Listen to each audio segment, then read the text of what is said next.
Hi friends, welcome back or to the channel. It's been a minute. We've had some terrible weather. We had like Utah's second winter for a few weeks and it was ridiculously cold, so I just kind of hung out in the house, worked on that sign. Didn't do too much out here because it was cold and I don't like it, but I did do some stuff, like for example this mast right here. See how that's a torch cut right there on the end?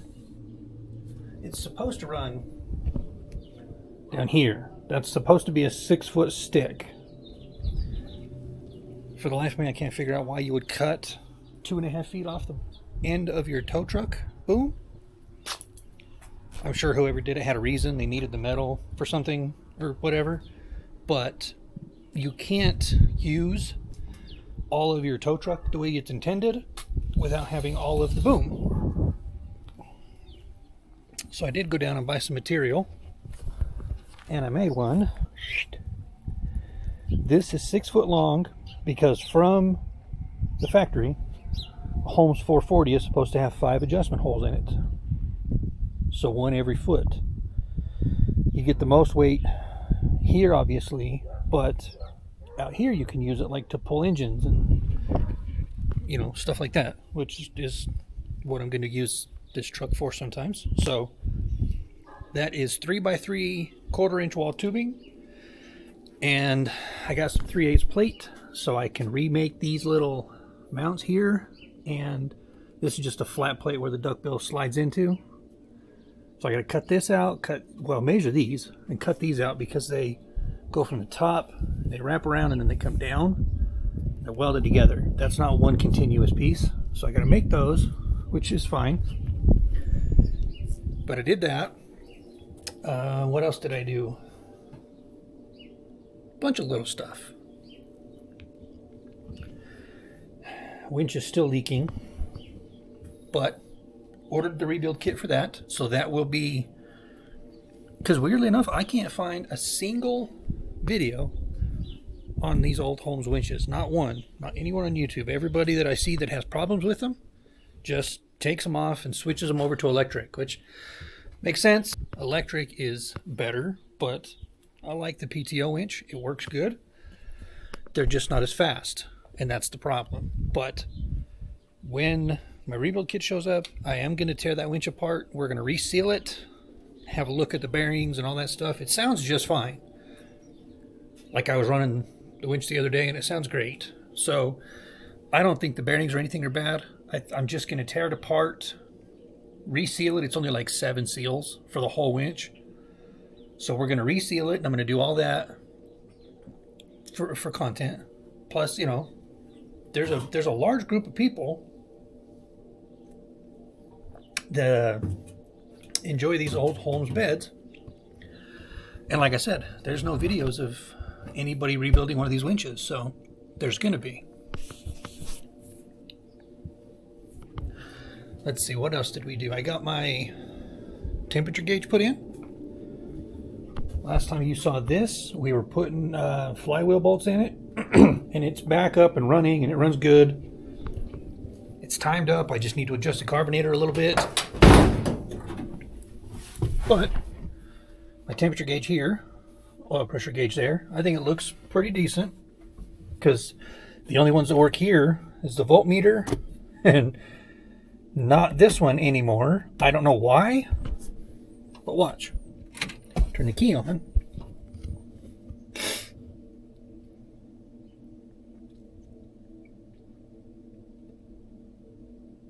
That's as far as that gauge will go.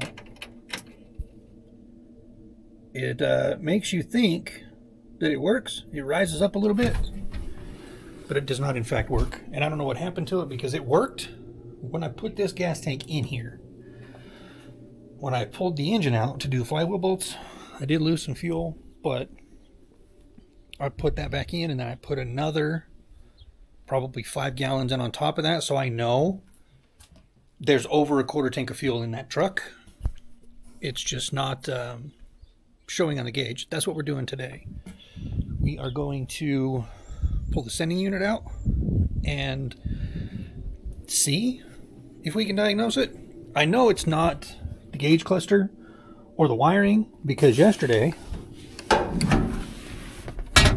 I took the wire off the top of my sending unit here and I grounded it out. And if you take that main wire and you ground it and your gas gauge goes to full, your wiring and your gauge cluster are both good, your sending unit is faulty. So that's how I got to the point where I'm like, oh, maybe it's the sending unit. You know what I mean? Just a little bit of research. So let's get into it, shall we? It's a good way to spend a Sunday. If I was a smart man, I would just pull the seat back out of here, but I don't want to pull this seat back out of here. I've got plenty of room to work with. This is fine. So my vent tube here is in the way. It's just one clamp there, one clamp here. We'll pop this out, and then the sending unit is just 5 screws. So I'm going to pull this out, and then I'll be back. Vent tube is out of the way. Now, we just have a 1/4 inch nut driver and a flathead. I don't know why there's one rogue flathead screw here.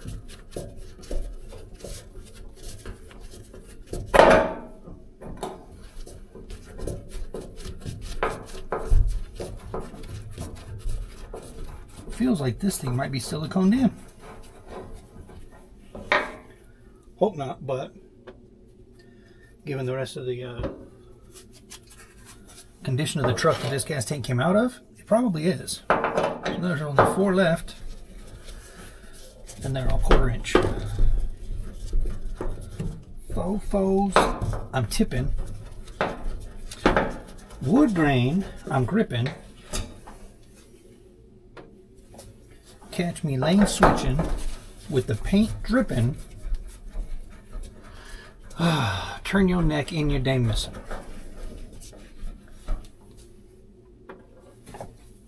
I should have just got the damn 1/4 inch socket and stuck it in the impact. But I am apparently a glutton. I just like to do shit the hard way. Like the hardest way possible. That's my jam. You know what I mean? Oh, also, if anybody out there knows where I can find a driver's side door panel for one of these trucks, hit me up, would you? I can't find one. Maybe. She's a little stuck. Definitely feels like silicone to me.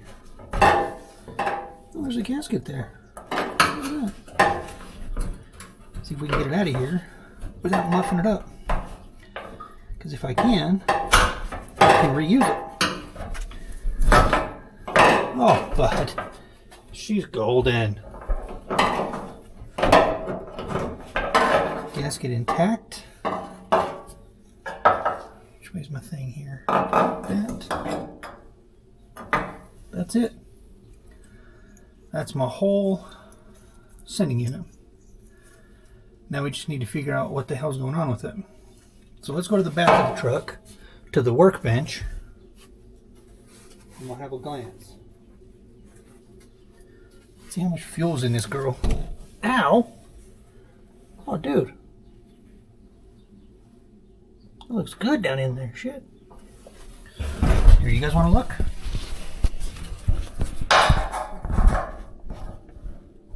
That's almost half. Or, well, it's not half, but it's definitely more than a 1/4. Looking at the condition of this sending unit, I'm going to say this is the original out of the truck that I pulled the gas tank out of. Which would make sense, because when you buy a new tank, they typically don't send you a new sending unit. So I got to grab some pliers. Just has these 3 little tabs. 1, 2, 3 right there. Let's see what happens. Maybe.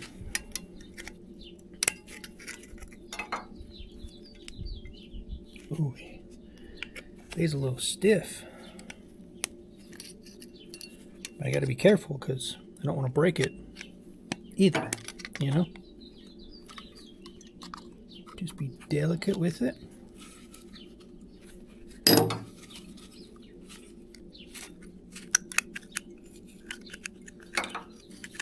Spin this one a little bit more. Get out of my way, dude. Right here on the corner.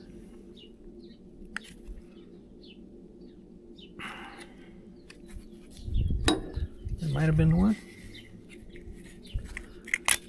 Oh, yep, there she goes. Now, inside your sending unit, you have these little flutes here. Apparently I have a bunch of dirt in mine, but you have these little flutes in here, and this is what changes the resistance in your ohmage based on the float level with this little armature right here. So as it moves, it makes contact with different points in these flutes, and that's how your gas gauge works. Well, on this old stuff anyway. I haven't torn into the new one yet, or any of the new ones yet, but I'd imagine they're relatively the same. So you can see right here in the center of this fluting, there's like a rusty swipe. See it? We're going to clean this up a little bit with a Scotch-Brite, and then we're going to clean up this point on the armature, and I think it'll work, but I won't know until we put it all back together. Well, Scotch-Brite. I keep this shit on stock because I use so much of it, like for spark plugs and cleaning this kind of stuff, all kind of shit. Don't get carried away, because you don't want to take a lot of material out of the inside here or off the end of your armature, because then it definitely will change the ohm load and it may not work. See, I just scuff it a little bit. But since we're in here, I'm gonna go ahead and just clean up all this gunky stuff that's caked on this arm. Just a little bit. Just so it's, you know, clean. This arm has a little bit of rust on it, so we're gonna go ahead and give her a little polish while we're here.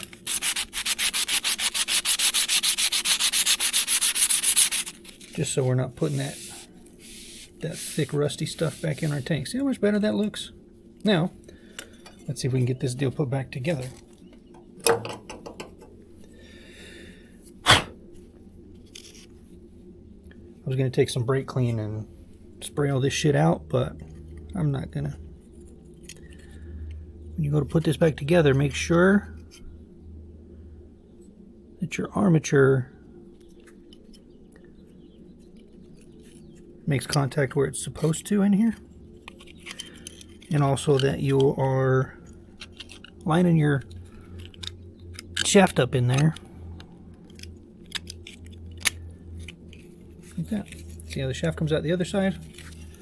Now you just pop her back together.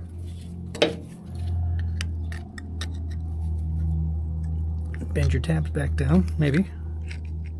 Now I'm going to take that Scotch-Brite and just clean up the outside of this just a little bit, and I'll be back when it's time to put this guy back in. Now I did take this and stick my ohm meter on it and kind of move it a little bit. It's kind of a pain because my ohm meter just has the little bullet points, and it's kind of hard to put it on here and do this, but it does ohm out, which is good. That tells me that everything in here is doing what it's supposed to do. So let's go put it in and hope for the best. Careful with your brass float there. Remember the orientation that you took this off, because that's going to be important when you go to put it back together. For me, it's because of the wiring length. Like, I only have a long enough wire to go to right here for the ground. And I know I could just put a longer ground wire on it, but shut up, that's not the point.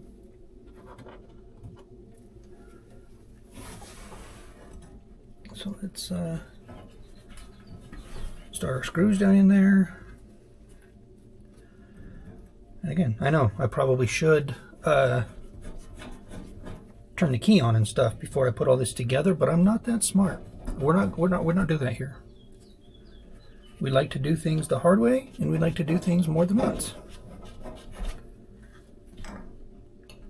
And that's okay, because that's how you learn, right?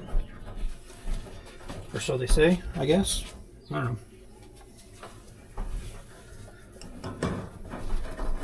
What I do plan on doing, though, is once I get these tightened down, I'm going to go connect my battery and turn the key on and see if it does in fact work.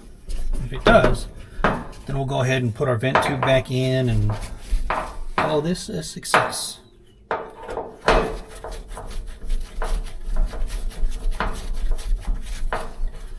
It's funny, when I started this, I told you I should have been smart and put my 1/4 inch in my screw gun or in my impact driver, and I had it all apart, and I went into my garage 3 different times. You think I grabbed my impact driver with a 1/4 inch socket attached to it? Clearly I did not, because I am Forrest Gump. Now those are good. Take my braided wires here. Are these supposed to be braided like all the way to the end? Is that what creates the resistance on them? Because I know on some, like, of the newer Chevy stuff, the wiring has to be braided like all the way to the plug, because that's how it gets its resistance or whatever. So I don't think it's that way on this whole stuff, but hell, I don't know. I could be wrong. Moment of truth here. Are we ready?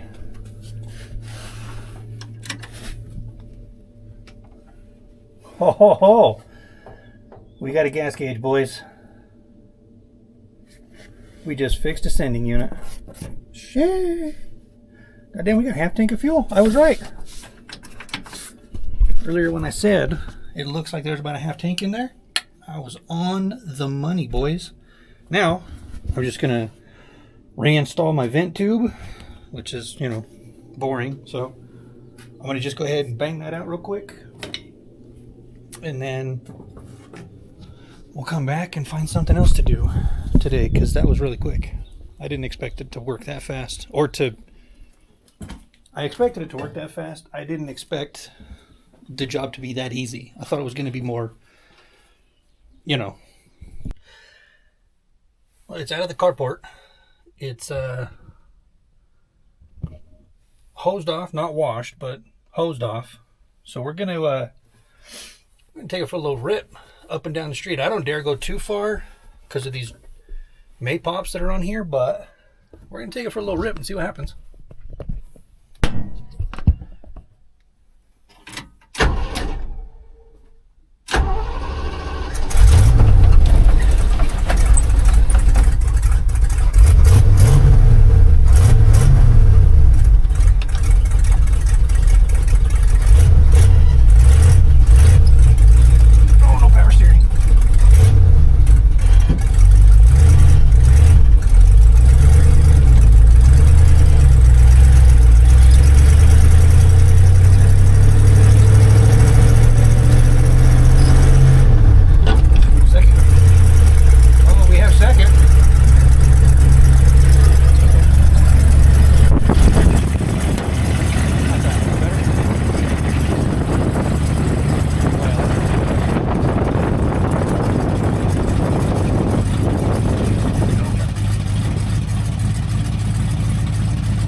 Oh, she's a runner, boys. I couldn't be happier. Oh my gosh.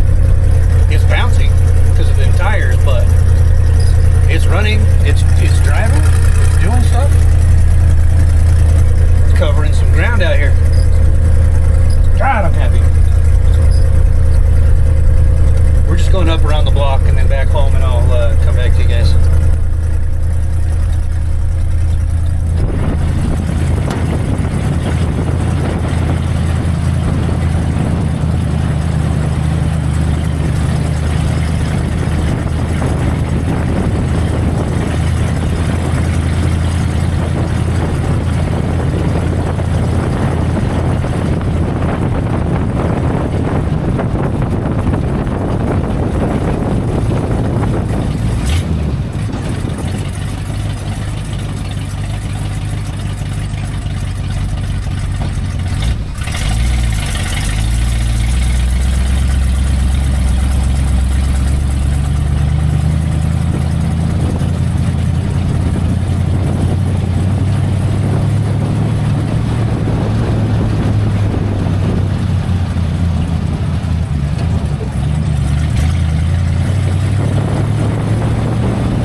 Tell you what, too, even without a power steering pump, once you get it moving, it's not that bad to steer. I mean, it sucks.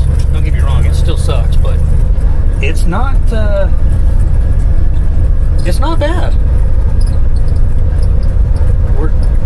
We're still bouncing like crazy. I don't know if you guys can tell or not in the camera, but we're bouncing like crazy.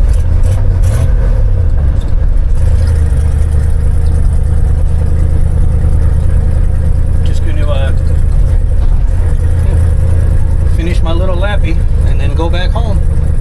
By the time I get home, though, my cooling fan should be on, and then we can check over everything one more time. Fan's just kicked on. We are officially at 180 and cooling, but something smells kind of hot. So good thing we're half a block away from home. We can get a look over on it, you know.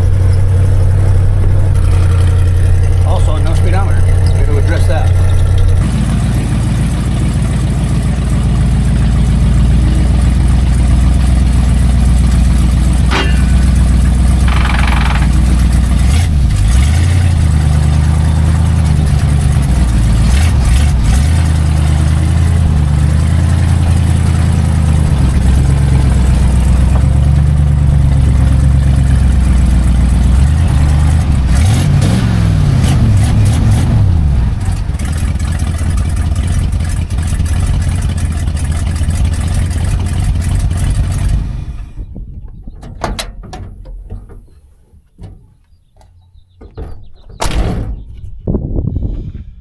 Back home. Frank is finally home. So I'm out here playing with the pole, trying to figure out the best way to store the sling and all that stuff. We got this guy. And Frank found, what is that thing called? A croc charm. There you go. One of those. I found it at Miners. I put it on my shoe once, and then I was just walking around, and then I went inside and it wasn't there one time. And you found it. Yeah. So the PTO works. It's possibly out of fluid because it's not leaking anymore. I'm gonna wash them off. But all in all, it did not get over 180. Oil pressure stayed perfect. Everything other than the sketchy tires and the hopping, it was pretty decent for a test drive. But now we just need to do everything else.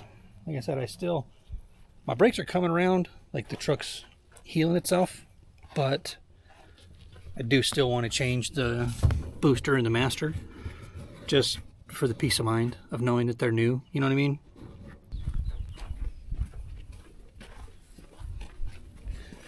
But since this truck is out of the carport now, I've got these, be quiet please. I got these big gigantic messes that I need to clean up.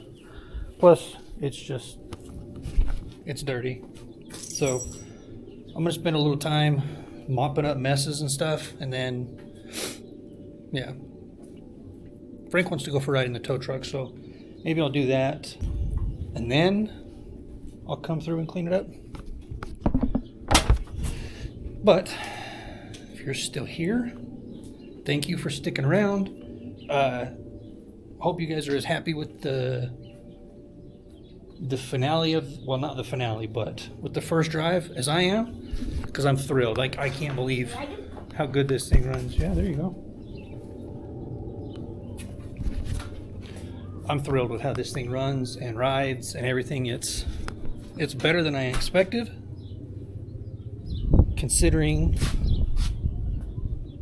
you know, we didn't really do much. I mean, I did literally nothing to the suspension. I greased the steering and the U-joints and stuff, and that's it. I didn't check the shocks or none of that shit. So it's pretty good. Now I need to, like I said, wait for the rest of my parts to show up. I gotta quit being a cheap ass and order some tires for it, because 6 tires is expensive. Build that pole. I've got to finish building my Scotch blocks, so I got to buy some chain and stuff for that. So there's going to be more tow truck stuff coming. Just wanted to get it, you know, out of my carport and enjoy the fruits of my labor for a minute. Thanks for sticking around, guys. If you're still here, thank you. Coming to, you know, hang out with Uncle Dum Dum some more. I'm going to take Frank for a rip and then come back and clean my mess. So we're going to end it here, and I'm just going to move on with my day. So remember, guys, your dreams don't work unless you do. But even if a project seems too far gone, which when I bought that tow truck, I had no idea how much shit it was missing and how much stuff I was going to have to find and buy and build and all this stuff. So no matter how far gone a project seems, if you want to get it done, persistence is key. Thanks for watching, guys.